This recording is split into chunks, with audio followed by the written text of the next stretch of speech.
I'm just going to read an introduction, the abstract actually, from a 2010 article by yourself and another author.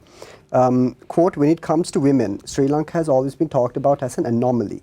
Despite having one of the lowest levels of women's political participation in the region, reportedly high levels of domestic violence as well as rising rates of suicide among young women, it is still seen as a success story in the region. For it has some of the highest indicators of women's performance in the education, employment and health sectors, in addition to several high-profile female heads of state. Sri Lanka does not appear on the cultural radar with sensational gender issues such as incidences of dowry death, sati, female infanticide, female genital mutilation, honor killings, etc. Sri Lanka is ranked 99th in the Gender Empowerment Index, ahead of South Asian neighbours. The impression is of a progressive country, at least as far as women are concerned. This is from your paper, Why Aren't We Empowered Yet, 2010. Now, Sri Lanka has a history, Dr. Harini, of many females in high positions. I'll just list off Siva Dasanayaka, Ms. Vimala Vijayawardena, Vivian Gunawardena, Selina Pereira, before we even come to Sirimawa and Chandrika. So are Sri Lankans really aware of the revolutionary role that some women have played in Sri Lanka's history and political development? And why is there so few female representatives in the Sri Lankan political system relative to our head start with regional peers? That's an excellent question. I think one of the reasons is the decline of the left movement since the 70s, because if when you read out all those names, yes, all left, yeah. All left, right? And because most of the strongest, most activist sort of women's movements came from left political parties, and I think the sort of the decline of the left post 1977 had an impact on that, and led to many women activists becoming part of, if I may say, the development and NGO sector, right? So then feminist politics became NGO-fied, right? Not necessarily, I'm not saying that that's good or bad or right or wrong, but then the nature of feminist politics changed, and it was taken outside of the political parties of mainstream politics into like the sort of boardrooms and the whatevers of the development sector, right? And meant that it kind of got, in a way, disassociated from politics. Being feminist and transformative work in relation to gender became depoliticized, right?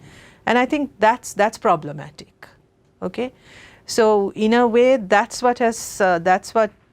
one of the main reasons. I wonder if I may ask, do you think it has something to do with how society conditions women to favor different streams? Or is there something innate? For example, are women generally speaking just not as interested in politics for whatever reason? Do they find it to be frivolous, or is it simply that given the burdens of, for example, raising a family and managing a home plus a husband plus a career, perhaps politics just doesn't seem very important to them? So maybe is it a point of us showing more young girls and women out there that politics can really make a difference in their lives? I think all of what you said, certainly the sort of burden of the care work restricts women's entry into politics. But then also the fact that politics, and I think this is not just for women, but where politics itself is seen as a violent, corrupt, dirty space,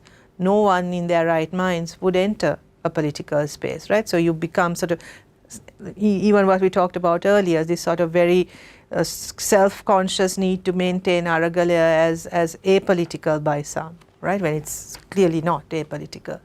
But this sort of this dismissal of politics is something that in some ways, and I'm not sure whether we have time to go into this, is a part of sort of the neoliberal culture, where transformation doesn't happen through political transformation, but through sort of individual self-improvement, right?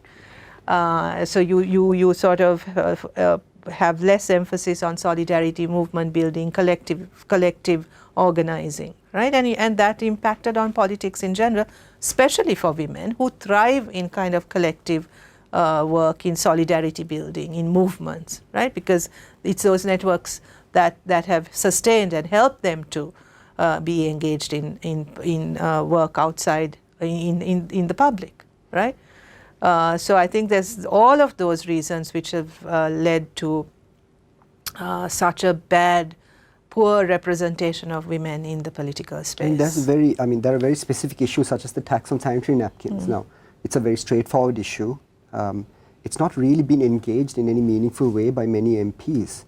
How do you change representation? I mean, are you a fan of a quota system, or do you sort of look at maybe political party nominations procedures, and is that a way we could? The quota system has its drawbacks, does it not? So how do you? It has its drawbacks, but given our current woefully inadequate female representation in Parliament, I think a quota is not in Parliament, in any elected body or in any decision-making institution or body. I think quotas are not necessarily a bad thing and are necessary.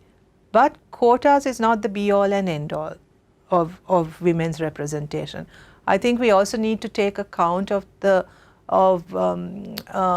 making it more possible for women to be active politically and not necessarily be elected also, right? I mean, participation in politics is not only about electoral politics, right? It's a much wider, bigger space, and I think if you want to really look at it, there are lots of women who are active in those spaces who are not necessarily in electoral politics. So we can't discount that, right? So there's that, and the other thing that you said, political party structure and political party culture, yes, which makes it very, very different. So that's not going to be just fixed by quotas alone, right? That requires a lot more work and a lot of hard work into actually changing those structures that keep women out of mainstream politics.